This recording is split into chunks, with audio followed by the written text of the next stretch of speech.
I'm here with Kyle Rice of Rolling Stone, new senior designer. How is that new role going? Can you explain it a little bit and give us a rundown of what it looks like day to day? Yeah. So the title shift doesn't change what I'm already doing. So I think that was kind of what I transitioned into, was the title now just matches the stuff that I do every day. So when I came on as designer, the emphasis was digital. So I still help with print, mostly doing kind of like the right before like launch of like organizing pages, helping our art directors if they need photos to be edited, making sure they're plates and spreads, all that. But my focus really is digital. So anything from social to the site to video, just like anything and everything. So yeah. It's been very interesting. I think the cool thing is, especially with design, it's kind of a learning process, especially with digital, because the digital medium changes every single day. So you're constantly on your toes, constantly learning new things. So it's been very fun.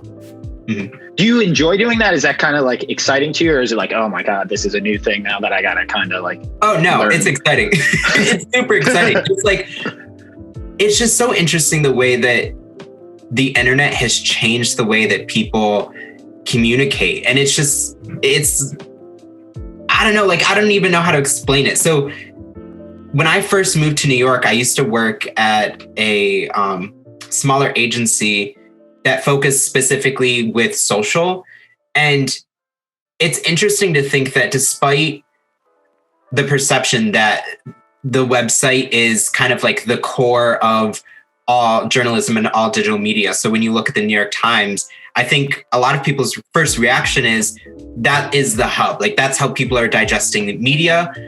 But just like interacting with users on a day-to-day basis, it becomes a lot clearer that that's not how people are digesting media on an every single day basis. Like, some people just read headlines. Some people just look at photos. So I think the last couple of years, social has become such a crucial part of what media is. And in a lot of ways, that's really exciting. It's exciting to see how people are navigating new spaces and kind of understanding new platforms. And it just like, it keeps everything really fresh and really fun. Yeah, no, totally. I mean, I don't think we're having this conversation today if it's not for social media and all the different stuff that goes about. And then TikTok, oh my God, like the last year, TikTok has just blown up, and like everybody's finding new avenues to do with that. So it's super, super cool.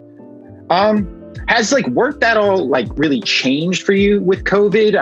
I mean, I know you said you work a lot online. So is it been like a really big shift, or is it kind of just like, okay, I'm home doing my work now?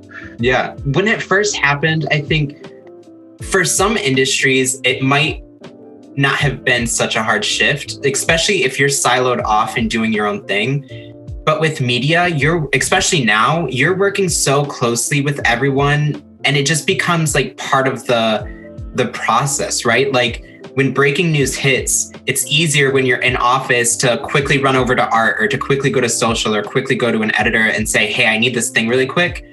But now in the digital space, it just like everything becomes amplified and null at the same time. So I'm getting 20 requests all at the same time, and you're having to like prioritize those requests. And it's just like, yeah, I don't know if I'm explaining that right. So it definitely had its challenges in the beginning, right? Like when you're so used to working on a day-to-day basis and communicating directly with people, all of a sudden not having that and having to rely solely through digital, it does become kind of a challenge. But in a way, it also kind of stirred up new organizational processes that I don't think we ever would have thought of had it not been from working from home. So, and these are things that I'm hoping will carry on. Like once things are back to a closer resemblance of normal, which who even knows what normal is at this point. I know. But when things go back to being more in person, it'll be interesting to see how a lot of these technologies will be onboarded to kind kind of just meet needs. And if it will enhance the process and keep it better, like when specifically I'm thinking about print, when we talk about the print issue, there's a lot of like paper involved, right? Like you're looking at these things in real time on printed pieces. It just becomes easier. So even like the organizational process, you end up relying on printed material a lot. And because we're now switching to digital, it just like, it kind of changed it in a sense of, well, now at some point we still need the print, but yeah, it like the process somehow became faster and became more sufficient and kind of like cut down the amount of time and the amount of space, both mentally and physically, of how to organize these things. So onboarding that back in once we come in person, it'll be really interesting to see how that goes. Yeah. How has like working with the print issue kind of like been with all digital now? Like you were saying, you're looking at physical copies and trying to like piece some stuff together. How, like, do you guys do a Zoom meeting and like hold up the paper sort of deal? Or like, how's that work? So it definitely still has its challenges, right? Like something, the way it looks on screen is not really always going to be the way it looks in print. So there still are challenges. And I think at first we were still kind of figuring out how that works and how we can like better our tools in order to set us up for the best success. Like we used to order Epson prints, which are like high quality prints of how like a photo would look in an actual magazine. And our art directors would look at them, make notes, and then send those notes onto our photo editor.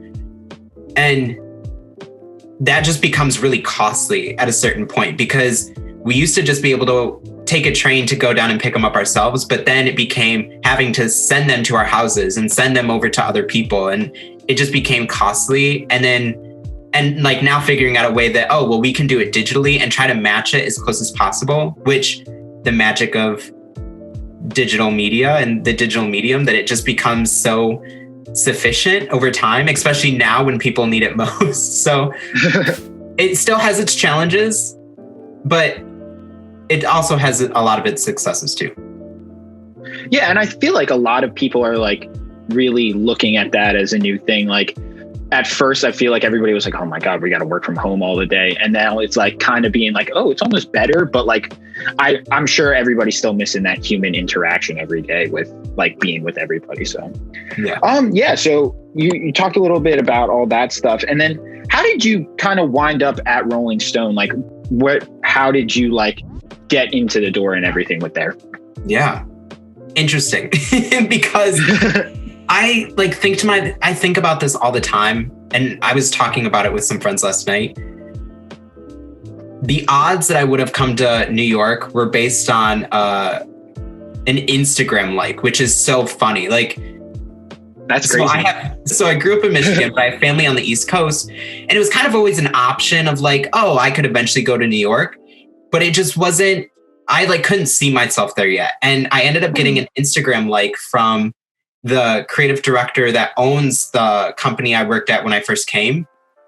And something told me just like reach out to him and see if there's any possibility. Sure enough, it worked out. Moved over, and then it just became time. So I was freelancing there for I think a year and a half. And then it just became time where I wanted to focus specifically in media, because they kind of, as like any kind of studio would, they focus on different clients, different projects. So it was never just media specific. And that's kind of just where my passion was. So eventually I just started reaching out, going to LinkedIn and finding places that were putting up applications like in the moment. So just like changing the filters to find things that were happening in the moment. And then randomly came across PMC. So it wasn't even listed as Rolling Stone, because you know, like LinkedIn will show you the logos. It was specifically listed as PMC. And then I had to open it to see it was Rolling Stone. And it's funny in the sense of Rolling Stone has never been on my radar in that sense of I wanted to work there until that moment where I was like, oh my God. Because it kind of just like feels like this like untouched entity that like the cream of the crop work at Rolling Stone. I was like, well, dude, fuck it. I'm just going to apply. So yeah, ended up applying and got an email from Human Resources. And it just like, it worked out. And I think it was kind of the perfect timing where Rolling Stone was looking for someone who was a little bit more digital focused. And because I already had that background, like stars just aligned. And here I am. Yeah, that's so funny how like it's all about timing. I feel like with everything, it's always just the timing of everything. I'm sure that email when you got it, you were like, oh my God, that's crazy. Oh yeah, no, it was intense. And the funny thing is like, so the proper steps, like once you get hired somewhere, normally HR is the first one to reach out, like, hey, you were accepted, blah, blah, blah. But I ended up getting a call from my current boss and he's like, hey, HR is going to call you in a minute, but I just want to let you know that we're going to bring you on. And in that moment, I was like, I don't want to scream, but what do you, like, this is my future boss. So I was like, oh my God. Like, I was trying to be very grateful and very humble, but I probably came off as like, this kid doesn't know anything. Like, you played it cool, yeah. Yeah, trying to play it cool. So I don't know. And then I think the best moment, and this is like the whole full circle thing of, I remember growing up and my mom, because both my parents are huge into like old school metal, old school rock and roll. So they always had stacks and stacks of Rolling Stone magazines. And I used to just like flip through them. Mind you, like knew nothing about music, but just like seeing the photography and seeing the layouts, like it was so intriguing. But again, it's like Rolling Stone has that feeling of kind of an untouchable. Like, you know it exists, but you don't know how it gets created, but it's there. It's this just like magical thing that exists in the world. And then to call my mom and be like, do you remember like buying Rolling Stone magazines when I was a kid? And she's like, oh yeah, blah, blah, blah. And I was like, I now work at Rolling Stone. And she's like, what? It was crazy. That's so cool. That's so cool. That must have been like one of the best phone calls to have ever. Oh yeah. Oh yeah. Well, the funny thing is too, is that because I was applying to multiple different places, like obviously places that I really specifically wanted to work at, but I ended up getting a job offer like a week before I got the offer from Rolling Stone. And just something in my gut was like, no, turn it down. Because if you don't like follow through with the RS stuff, like you'll just regret it. So I ended up having to turn always what if, yeah. Yeah. And it's kind of scary because being offered a job and then turning it down in hopes that the other job is going to offer you something, just like the worst thing to go through. And thank God it worked out, but intense. You bet on yourself though, Oh yeah. You were confident in yourself. And yeah, I mean, I feel like everybody at one point is going to face that in their life. And it's like, do I bet on myself or am I going to go like with this route or something? So, I mean, that's awesome. That's such a cool story. And like, wow. And I know you were saying when you first like came to New York, you were working at like some fashion type place, right? So I kind of wanted to dig into fashion because I feel like fashion right now is like popping off everywhere. Like there's so much cool stuff going about it. So like what specifically really excites you about fashion right now? And then I got a little bit like 2 more questions about fashion after that. Yeah. I think the way that people are digesting it. So I'll specifically talk about, I have an obsession with Demna Gvasalia, who's the creative director for Balenciaga. And there's just something about the way that his mind works in the sense of like, he doesn't just restrict it to the runway, right? Like he's taking it into digital realms and doing new and unique things. And I think it's just like intriguing the way that he talks about fashion, let alone then shows it. Like his last show, which was, what was it? The Fall 21 show, but he did the whole thing as like a game simulation. And the idea of making it accessible to everyone, like that's huge in fashion, right? Yeah. Runways are normally kind of preserved for the elite and then everyone else gets to experience the photos afterwards. But to take that and say, no, I'm going to make this available for the whole world and everyone's going to get the same experience. It's that kind of like thinking that I just think is so innovative and so thoughtful to kind of humble the fashion critics and recognize the consumers, the people that are really looking at the brand and purchasing for it for what it is. I think that's kind of the future. Even Alessandro Michele for Gucci recently did, I think it was like a 7-part film series. And it's just like that intricacy of thinking about the everyday user, the everyday wearer, who's wearing it and how are they experiencing it in the real world. And then to turn that into art, not just a runway show, but true art, it's absolutely inspiring. And I think a lot of people, like, that's what they look for now in fashion brands. They're looking for people who are pushing boundaries in ways that aren't conventional. And those are the brands that you really see thriving right now. Oh, yeah. And I mean, I feel like even this past year, just with everything going on, I feel like this has been the time that like people have kind of taken back from like that elite a little bit and said, hey, like we can be a part of this and help grow your thing. And I think like the people at the top that can see that and work with everybody, it's only going to build their brand even more. And that's for every aspect of whatever you're doing. So yeah, totally. I totally agree with you. And this is a little fun one. Like, what trend right now do you love? And then which one are you like, nah, I mean, we don't really need that right now. We can do without that one.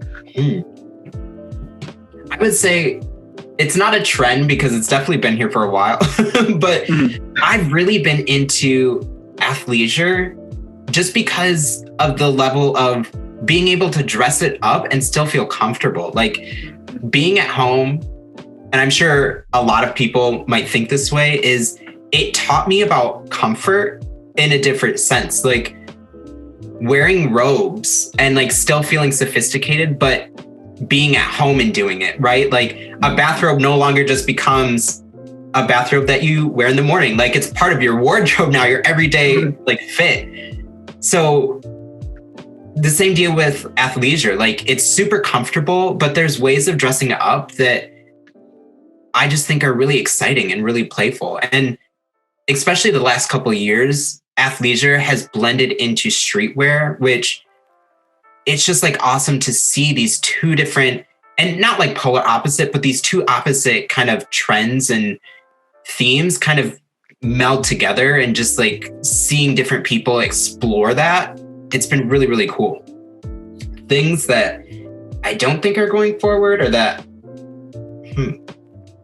that's a tough one. Because everything is so is so situational, you know? Like, yeah. I used to say for the longest time, I hated camo. I hate camo with a burning passion. And yeah, I just bought myself a pair of camo pants.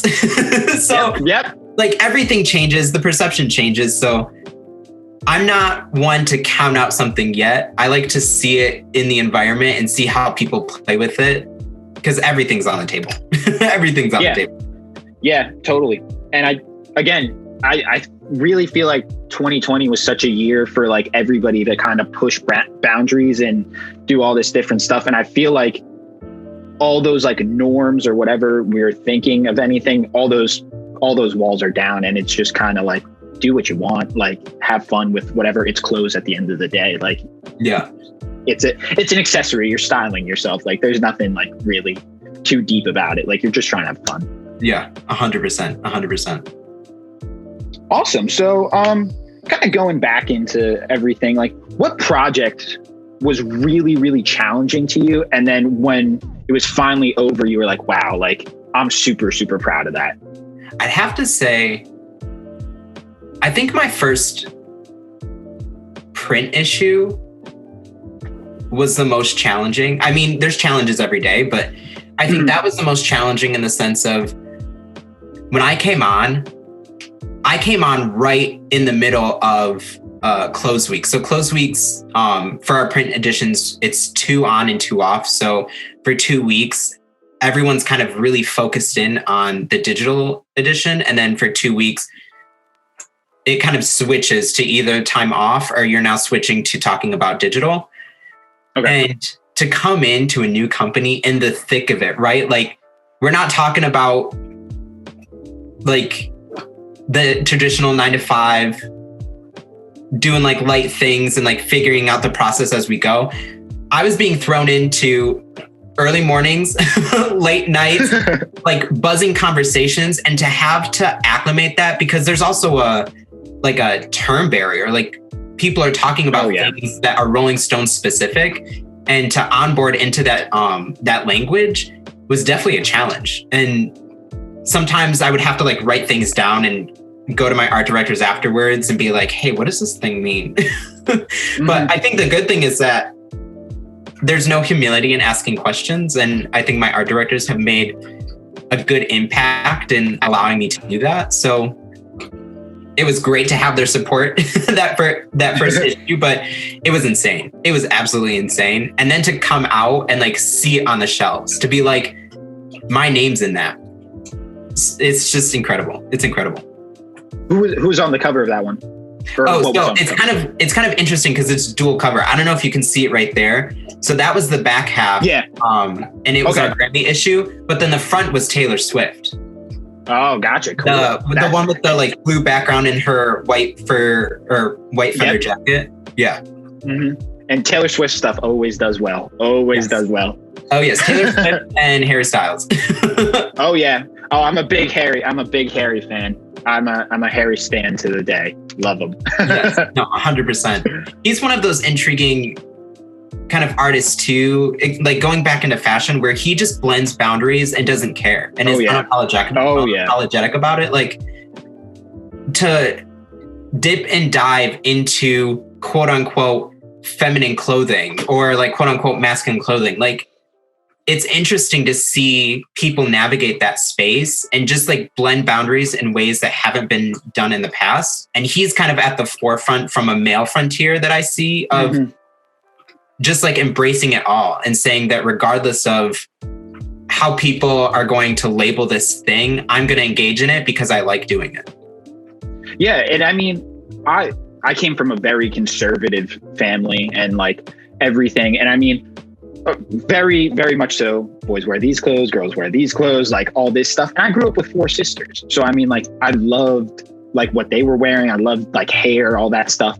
And he's really helped me to get out of my shell to be like, look at this guy. He's like one of the biggest rock stars in the world. And like, he doesn't care. He's doing what he's doing. He's having fun. Like paint your nails, do whatever you want. Like it's all about having fun, being comfortable with who you are. And I think he's really just killed like that one post he did with bring back manly men with everything. Oh, that was just kiss. Perfect. Yeah.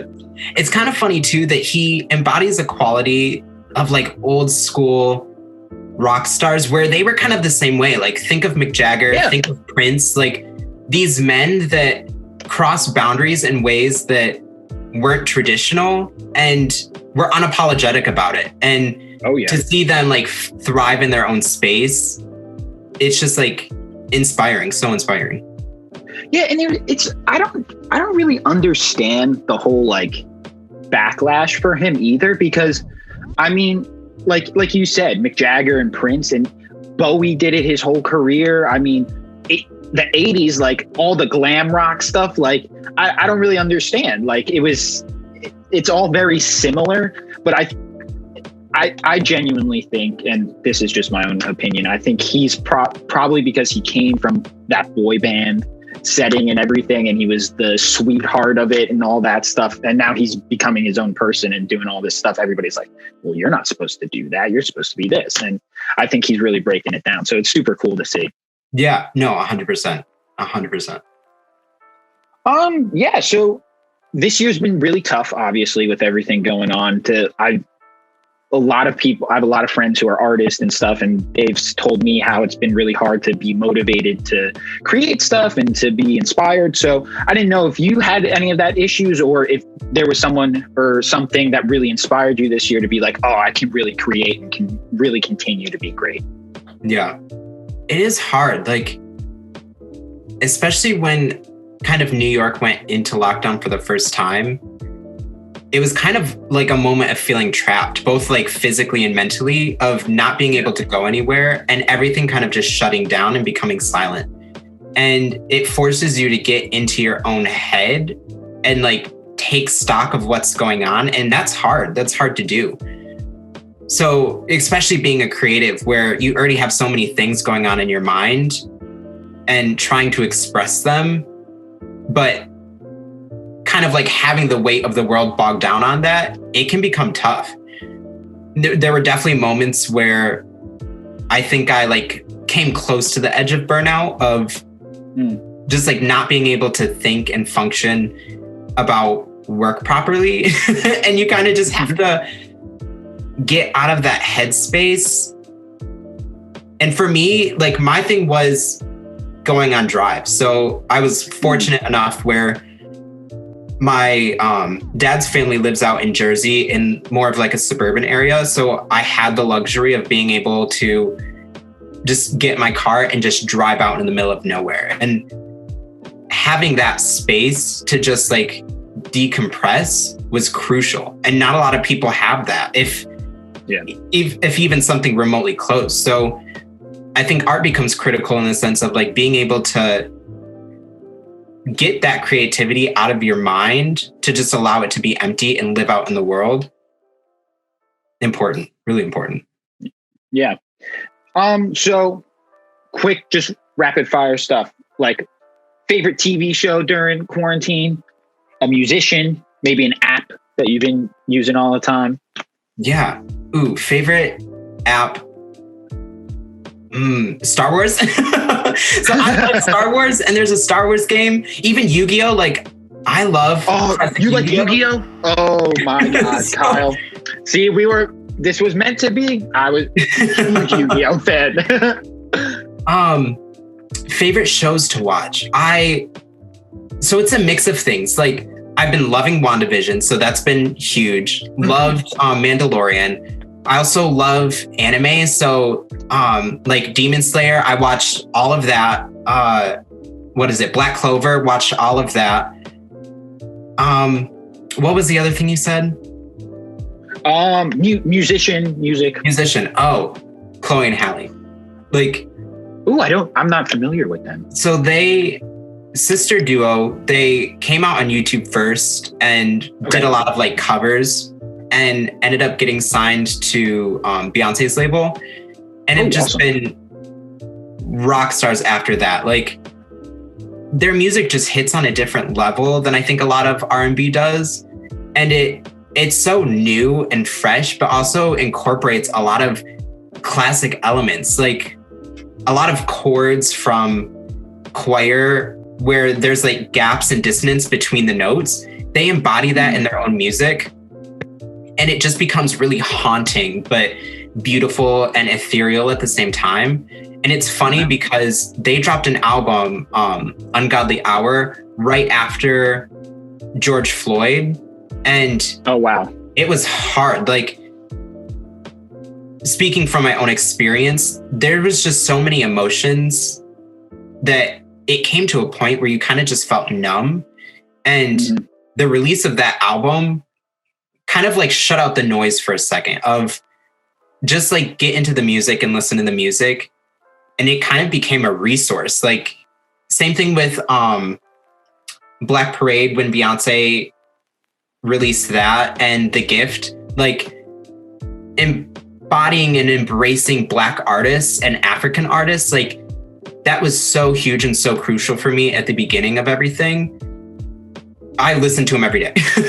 And yeah, to this day still. And it's crazy how music can do that for, like, I feel like everybody at whatever you are or anything can connect to music on that level and be like, this is the soundtrack that's going to help me through X. This is what I need to pick me up through here. Or I just want to relax and this is what I'm going to listen to. And it's so crazy that music can do that. Like it's really powerful to me. Like I love music for that. Like can never not have something playing. There's always something got to be playing with me. Yeah. Just kind of wrapping it up. What's like the one thing you're most excited about whenever we're allowed to restart or kind of go back into a normal-ish setting with COVID and everything? This is going to sound so funny, but just like the clothes. I'm excited to dress up and just like, not that I don't do it now, but to just like be out in the world and see other people wearing clothes and what are they wearing. And I like feel like things right now are so at the runway level of like us just seeing brands and not really being able to see how people every day are dressing. I kind of miss it. Like I kind of miss seeing that, like people just like embracing weird trends or like interesting things that they thrifted or bought, or how they're like mixing and matching different things. I think that's the thing that I'm looking most forward to, and to just see the world. Like I had a moment last night where we just went outside and just like laid a blanket down and sat and listened to the sounds of New York. And it just like puts you in a space because you're locked inside all day, that all you really hear is like the vibrations of your own voice off the walls or like things through a screen.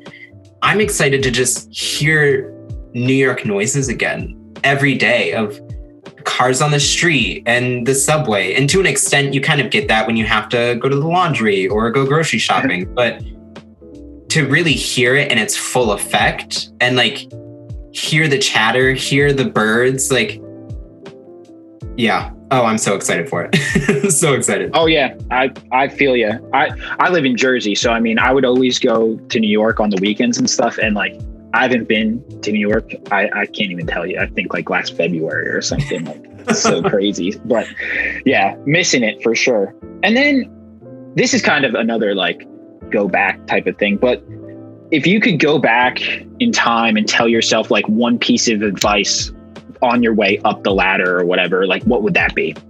That's a tough one too. I think being okay with embracing your mistakes. I think I've learned to do that now, but I wish I would have been more comfortable doing it sooner, and experimenting too, and being comfortable with not every experimentation needs to be perfect. I think there's such a high level of perfection when that's being personified specifically through like social media or just the internet in general, and being more comfortable with experimenting and making mistakes. I wish I would have done that a little bit sooner. But it's all a learning experience, right? Like, and to that same effect, like I still make mistakes to this day. No one's perfect. We're all still learning. We're all still growing. And just like being able to accept that and be comfortable in it. Yeah.